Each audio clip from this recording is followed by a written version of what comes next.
Hello बच्चों, इस video में हम जानेंगे कि कैसे हम एक 3x3 मैट्रिक्स का इनवर्स फाइंड आउट कर सकते हैं यूजिंग एलिमेंट्री रो ट्रांसफॉर्मेशन। बच्चों, आप सभी को पता होना चाहिए कि जब हम रो ट्रांसफॉर्मेशन की हेल्प से इनवर्स फाइंड आउट करते हैं तो हम कुछ रूल्स फॉलो करते हैं, जिनमें पहला रूल है कि आप किसी भी रो को किसी भी कांस्टेंट से मल्टीप्लाई कर सकते हैं।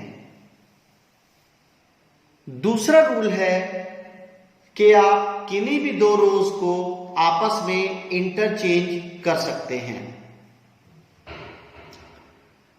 तीसरा रूल जो कहता है कि आप किसी भी एक रो में दूसरी रो को ऐड या सब्ट्रैक्ट कर सकते हैं। चौथा रूल कहता है ना सिर्फ आप किसी एक रो में दूसरी रो को ऐड या सब्ट्रैक्ट कर सकते हैं, बल्कि आप किसी एक रो में दूसरी रो का मल्टीपल भी ऐड या सब्ट्रैक्ट कर सकते हैं। बच्चों, नोट कीजिएगा, रो ट्रांसफॉर्मेशन में हम किन्हीं भी दो रोज को आपस में मल्टीप्लाई या डिवाइड नहीं कर सकते। तो चलिए, एक 3x3 मैट्रिक्स में हम क्या रूल फॉलो करते हैं, क्या पाथ फॉलो करते हैं, इनवर्स निकालने के लिए बढ़ते हैं। तो आपके सामने एक एनसीईआरटी का लिया हुआ क्वेश्चन आपके सामने है। एनसीईआरटी से लिया हुआ क्वेश्चन कहता है obtain the inverse of this matrix using elementary row transformation. इस गिवन मैट्रिक्स का इनवर्स फाइंड आउट कीजिए यूजिंग एलिमेंट्री रो ट्रांसफॉर्मेशन। तो हम क्या करेंगे, यदि आपको जो मैट्रिक्स गिवन है उसका कुछ नेम दे रखा है, ए बी सी कुछ भी, वेल एंड गुड। यदि नहीं तो सबसे पहला स्टेप आप सॉल्यूशन में क्या करेंगे, आप गिवन मैट्रिक्स को एक नाम देंगे। Let the given matrix is a. Let the given matrix is a. जैसे कि हम यहां पे अब एलिमेंट्री रो ट्रांसफॉर्मेशन का इस्तेमाल करने वाले हैं, तो हम स्पेसिफाई करेंगे कि हम एलिमेंट्री रो ट्रांसफॉर्मेशन यूज करने जा रहे हैं, क्योंकि हमारे पास दो रूल्स होते हैं। एक होता है एलिमेंट्री रो ट्रांसफॉर्मेशन और एक होता है एलिमेंट्री कॉलम ट्रांसफॉर्मेशन। तो आप स्पेसिफाई कीजिएगा कि आप कौन सा मेथड यूज करने जा रहे हैं। तो यहां मैंने लिखा यूजिंग एलिमेंट्री रो ट्रांसफॉर्मेशन। हमें पता है कि एलिमेंट्री रो ट्रांसफॉर्मेशन में हम a को लिखते हैं a equal to I A. What is i? i is an identity matrix with the same order of the given matrix. ये तो हम जानते ही हैं कि i को किसी भी मैट्रिक्स से मल्टीप्लाई करने पे कोई फर्क नहीं पड़ता। अब हम क्या करेंगे, a की जगह पर गिवन मैट्रिक्स, i की जगह पर identity matrix of order 3x3 put up करेंगे, और जो ये a है इसे एज इट इज लिखते जाएंगे। तो a equal to I into A. हमने a की जगह मैट्रिक्स, i की जगह identity matrix, a as it is. बच्चों, हमें अपना पूरा का पूरा ध्यान इस लेफ्ट हैंड साइड वाली मैट्रिक्स पर लगाना है। ध्यान दीजिएगा, हमें अपना पूरा ध्यान इस लेफ्ट हैंड साइड वाली मैट्रिक्स पर लगाना है और एलिमेंट्री रो ट्रांसफॉर्मेशन के रूल्स को यूज करते हुए इसे एक आइडेंटिटी मैट्रिक्स में कन्वर्ट करना है। हम सभी जानते हैं आइडेंटिटी मैट्रिक्स वो होती है जिसके डायगोनल एलिमेंट्स 1 होते हैं, लाइक दिस। तो हम अपना पूरा ध्यान इस लेफ्ट हैंड साइड वाली मैट्रिक्स पर रखेंगे। सबसे पहले इस पोजीशन पर 1 बनाएंगे, इस 1 की हेल्प से इन दोनों को जीरोस बनाएंगे। फिर हम इस पोजीशन पर 1 बनाएंगे, इस 1 की हेल्प से इन दोनों एलिमेंट को जीरोस बनाएंगे। फिर हम इस वैल्यू को 1 बनाकर इस 1 की सहायता से इन दोनों एलिमेंट को जीरोस बनाएंगे। बच्चों, इस पाथ को दिमाग में जरूर रखिएगा। सबसे पहले फर्स्ट कॉलम का ऊपर वाला एलिमेंट 1 और उसकी हेल्प से बाकी दोनों जीरोस। फिर सेकेंड कॉलम का मिडिल वाला एलिमेंट 1 बनाना है, स्टार लगा रहा हूं, ध्यान देना है। और इस 1 की हेल्प से बाकी दो एलिमेंट को जीरोस बनाना है। फिर आपने थर्ड कॉलम में A33 पोजीशन वाले एलिमेंट को 1 बनाना है और उस 1 की हेल्प से दो जीरोस बनाने हैं।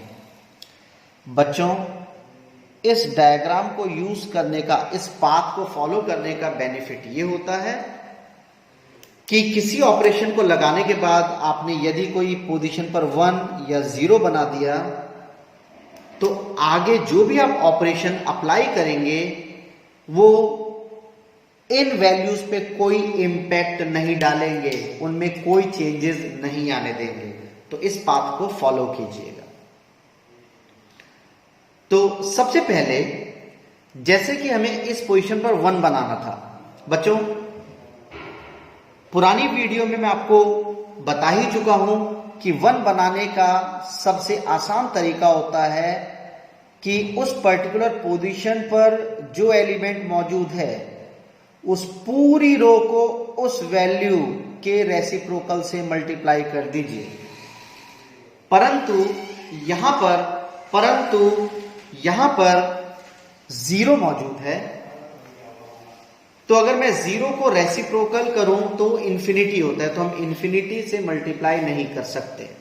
मतलब कम शब्दों में कहूं, पुरानी बात को और क्लियर करूं, यदि आपको किसी पोजीशन पर 0 नजर आए और वहां पर 1 बनाना हो तो उस पूरी रो को रेसिप्रोकल से मल्टीप्लाई, उस वैल्यू की रेसिप्रोकल से मल्टीप्लाई करने का कंसेप्ट अप्लाई नहीं होगा। तो यहां पर आप सबसे पहले 0 के अलावा कोई भी वैल्यू लेकर आइए। क्या यहां पर आपको R2 में इस पोजीशन पर 1 नजर आ रहा है? तो मैं इस 1 को इधर ले आता हूं by interchanging R1 and R2, by interchanging R1 and R2। तो मैंने R1 और R2 को इंटरचेंज किया। जो ऑपरेशन इस लेफ्ट हैंड साइड वाली मैट्रिक्स में लगाएंगे वही ऑपरेशन इस राइट हैंड साइड वाली आइडेंटिटी मैट्रिक्स में भी लगाना होगा। जब मैंने R1 और R2 को इंटरचेंज किया तो जो R2 है वो R1 बन जाएगा, तो 1 2 3 फर्स्ट रो में आ गया और 0 1 2 सेकंड रो में आ गया। जो ऑपरेशन इधर वही ऑपरेशन इधर भी। तो यदि मैं R1 और R2 को इंटरचेंज करता हूं तो 0 1 0 फर्स्ट रो में आ गया और 1 0 0 सेकंड रो में आ गया। तो बच्चों, हमें इस पोजीशन पर 1 मिल गया। अब हमें इस 1 की हेल्प से इन दोनों पोजीशन पर 0 लाना है। अगर आप देखें तो एक 0 तो हमें इमीडिएट मिल गया, तो आपका एक स्टेप बच गया। तो मुझे इस पोजीशन पर 0 चाहिए। बच्चों, 0 बनाने का एक तरीका होता है, अगर आप किसी भी वैल्यू में से उसी नंबर को, उसी वैल्यू को सब्ट्रैक्ट करेंगे तो 0 आएगा। यदि हम 3 में से 3 को सब्ट्रैक्ट करेंगे तब 0 आएगा। तो इस 1 की हेल्प से 0 बनाना है इस एलिमेंट को। तो जब मैं 3 में से 3 सब्ट्रैक्ट करूंगा तो 0 बनेगा।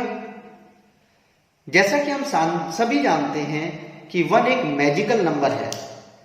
1 को आप जिस नंबर से मल्टीप्लाई करोगे वो उसी में कन्वर्ट हो जाएगा। यदि मैं 1 को 3 से मल्टीप्लाई करता हूं तो 1 इंटू 3 वुड बी 3। तो यहां पर मैं करूंगा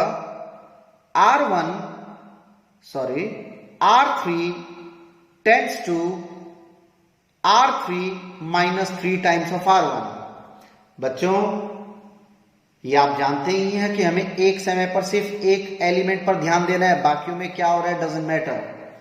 मुझे सिर्फ इस पोजीशन पे 0 चाहिए, बाकी क्या चेंजेस होंगे उससे मेरा कोई कंसर्न नहीं है, हमारा कोई कंसर्न नहीं है। तो मैंने नेक्स्ट ऑपरेशन किया R3 minus 3 times of R1। तो मैंने कहां ऑपरेशन किया बच्चों? R3 में। कहां ऑपरेशन किया बच्चों? R3 में। मतलब R1 और R2 को एज इट इज लिख दीजिए। R1 और R2 को एज इट इज लिख दीजिए। जो ऑपरेशन इधर वही ऑपरेशन राइट हैंड साइड वाली मैट्रिक्स में भी। ये A को बस एज इट इज लिखते जाइए। R1 1 2 3 as it is, 0 1 0 as it is, R2 0 1 2 as it is, 1 0 1 as it is, 1 0 0 as it is. अब R3 में हम ऑपरेशन करेंगे। R3 minus 3 times of R1. 3 minus 3 times of 1, that is 0. 1 minus 3 times of 6. 1 minus 3 times of 2, that is 1 minus 6, which is minus 5. 1 minus 3 times of 3, that is 1 minus 9, which is minus 8. जो operation left hand side वाली matrix में वही right hand side में भी। R3 minus 3 times of R1. 0 minus 3 times of 0, that is 0. 0 minus 3 times of 1, that is minus 3. 1 minus 3 times of 0, that is 1 only. इसके बाद मुझे अपने डायग्राम के अकॉर्डिंग मुझे सेकंड कॉलम के बीच वाले एलिमेंट को 1 बनाना है। बच्चों, यहां पर ऑलरेडी सेकंड कॉलम का मिडिल एलिमेंट 1 है, तो आपका एक ऑपरेशन फिर बच गया। अगर यहां 1 के अलावा कोई एलिमेंट होता तो मैं पूरी R2 को उस एलिमेंट के रेसिप्रोकल से मल्टीप्लाई कर देता, पर यहां हमें ऑलरेडी 1 मिल गया। दैट मीन्स हमारा एक स्टेप बच गया। अब हम क्या करेंगे? इस 1 की हेल्प से इस एलिमेंट को और इस एलिमेंट को 0 बनाएंगे। तो 2 को मुझे 0 बनाना है, तो 2 में से जब 2 सब्ट्रैक्ट होगा तो 0 आएगा। तो ऑपरेशन मैं करूंगा R1 tends to R1 minus 2 times of R2, और मुझे इसे भी 0 बनाना है, तो मैं करूंगा R3 tends to R3 plus 5 times of R1। तो मैं इन दोनों ऑपरेशन को मैं अप्लाई करूंगा। इस 1 की हेल्प से 0 इसे भी बनाऊंगा, इस 1 की हेल्प से 0 इसे भी बनाऊंगा, और जो ऑपरेशन इस लेफ्ट हैंड साइड वाली मैट्रिक्स में करूंगा same operation right hand side वाली मैट्रिक्स में भी करूंगा। तो बच्चों, जब मैंने इन ऑपरेशंस को किया तो after calculation R1 becomes 1 0 minus 1 and R3 becomes 0 0 2, और R2 में तो मैंने कोई ऑपरेशन ही नहीं किया, तो एज इट इज। जो ऑपरेशन लेफ्ट हैंड साइड वाली मैट्रिक्स में किया वही ऑपरेशन मैंने राइट हैंड साइड वाली मैट्रिक्स में भी किया। अब मुझे डायग्राम के हिसाब से इस पोजीशन पर 1 बनाना है। यहां पे मुझे क्या नजर आ रहा है? 2। तो मैं ऑपरेशन लगाऊंगा R3 approaches to half of R3। 2 का रेसिप्रोकल 1/2, तो R3 approaches to half of R3। तो हमने सिर्फ R3 में ऑपरेट करना है, तो R1 और R2 को हम एज इट इज रखेंगे, सिर्फ R3 में चेंज करेंगे। R1 1 0 minus 1, R2 0 1 2 दोनों एज इट इज। R3 को हाफ से मल्टीप्लाई किया, half into 0 0, half into 0 0, half into 2 is 1. This is here. जो operation left hand side matrix वही ऑपरेशन राइट हैंड साइड में भी. आप देखेंगे R1 और R2 में कोई चेंज नहीं है. और R3 को जब मैंने हाफ से मल्टीप्लाई किया would be 5/2 minus 3/2 and 1/2 is in R3. अब इस 1 की हेल्प से मुझे इन दोनों पोजीशन पर 0 बनाना है. अगर इस 1 की हेल्प से मैं इसे 0 बनाना चाहूं तो -1 0 तब बनेगा जब इसमें +1 ऐड होगा. तो मैं कहूंगा R1, क्योंकि ये एलिमेंट R1 में है, R1 plus R3. And to make this element 2 equal to 0 मैं करूंगा R2 tends to R2 minus 2 times of R3. तो मैंने इन दोनों ऑपरेशंस को बच्चों यहां पर अप्लाई किया. इन दोनों ऑपरेशन को मैंने यहां पे अप्लाई किया. R1 प्लस R3 मैं यहां पे करूंगा. इन ऑपरेशंस को ये आपके सामने है बेटा. 1 plus 0 1, 0 plus 0 0, -1 plus 1 is 0. R2 minus 2 times of R3, 0 minus 2 times of 0 0, 1 minus 2 times of 0 is 1, 2 minus 2 times of 1 is 0. जो ऑपरेशन लेफ्ट हैंड साइड वाली मैट्रिक्स में लगाया same operation right hand side वाली मैट्रिक्स में भी apply किया. तो बच्चों क्या ये आइडेंटिटी मैट्रिक्स में कन्वर्ट हो गया? So by the definition of elementary transformation, अगर किन्हीं दो मैट्रिसेस का बच्चों ए क्या है? गिवन मैट्रिक्स, और ये क्या है? एक और मैट्रिक्स. तो बाय डेफिनेशन अगर किन्हीं दो मैट्रिसेस का प्रोडक्ट अगर आइडेंटिटी मैट्रिक्स आता है तो वो दोनों मैट्रिसेस एक दूसरे का इनवर्स होती हैं. तो हमें यहां ए इनवर्स निकालना है तो आप कहेंगे A inverse equal to this. So the final answer is hence A inverse equal to this matrix is the final answer. अगर आपको कोई कंफ्यूजन हो तो कमेंट बॉक्स में आप अपने क्वेश्चन को पुट अप कर सकते हैं. Thank you very much. God bless you all.